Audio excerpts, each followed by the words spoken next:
Hi! Welcome to my vlog. Video nga pala natin today ay comparison ng Non-Opti Pro versus Lactum na parehas na pang 6 to 12 months old.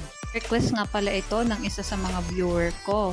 Maraming salamat po sa tiwalang binibigay nyo sa akin para ma-review ang mga gatas na ito. Katulad nga ng dati ay magbe-base ako sa nutrition facts at ang measurement na gagamitin ko ay 100 grams of powder. Okay, simulan na natin. Sa energy, protein, fat, linoleic acid, linolenic acid, arachidonic acid, and DHA lamang ang NAN. Samantalang wala namang arachidonic and DHA ang lactum. Sa sugars, lactose and fibers, lamang ang NAN. Hindi ko na nga pala in-indicate yung category ng fibers dahil wala naman siyang kabanggang fibers sa lactum. Carbohydrates, lamang ang lactum. Ngunit walang naka-indicate na sugars, lactose, and fibers sa nutrition facts nito. Lamang ang NAN sa first category. Sa vitamins naman tayo. Sa vitamin A, vitamin D, vitamin E, vitamin K, vitamin B1 and vitamin B2 lamang ang NAN, ngunit pantay ang dalawang gatas sa vitamin C. Sa niacin, vitamin B6, folic acid, pantothenic acid, biotin, and nucleotides lamang ang NAN. Samantalang lamang naman ang lactum sa vitamin B12, ngunit wala naman itong nucleotides. Lamang ang NAN sa vitamins. Proceed naman tayo sa minerals. Sa potassium, phosphorus, and iron, lamang ang NAN. Ngunit lamang naman ang lactum sa sodium, chloride, calcium, and magnesium. Sa copper, zinc, iodine, and selenium, lamang ang NAN. Samantalang lamang naman ang lactum sa manganese, choline, and L-carnitine.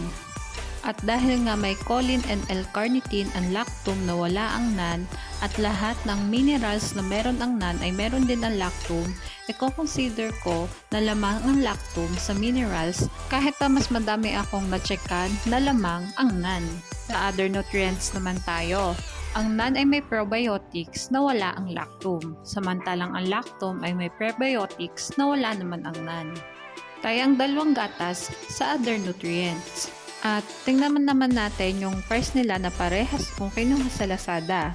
Paalala guys, pwede mag-iba ang presyo ng dalawang gatas na ito, depende kung saan shop nyo sila titingnan. At ito nga, wala ako nakita na parehas na timbang na pack nila. Ang nakita ko lang ay yung 1.15 kg na lactum and 1.3 kg na NAN. So, hindi naman nagkakalayo ng bigat nila, pero mas mahal ang NAN kaysa sa lactum ng 1,142.75 pesos. And reasonable naman yon dahil premium milk ang NAN kumpara sa lactum. At tingnan na nga rin natin yung ingredients ng dalawang gatas na ito. Dito muna tayo sa lactum. Siya ay may corn syrup solids, non-fat milk powder, vegetable oils, whole milk powder, and galactoligosaccharides. And the rest ay yung nasa nutrition facts na. At may allergen information siya na derived from milk and soya. At ang NAN naman ay skimmed milk, vegetable oils, soya, and algal oil. At meron siyang allergen information din na milk and soya. At ito na nga yung summary ng vlog ko today. Sa first category and vitamins, lamang ang NAN. Sa minerals, lamang ang lactum. Antay naman ang dalawang gatas sa other nutrients. At mas affordable ang lactum. Basta lagi nating tatandaan, pumili ng gatas na hiyang sa bata. Halagang paalala, breast milk is the best milk for babies. Okay, hanggang dito na lang po ang vlog ko. Sana po ay nagustuhan nyo. Thanks for watching. Please like and subscribe for more videos.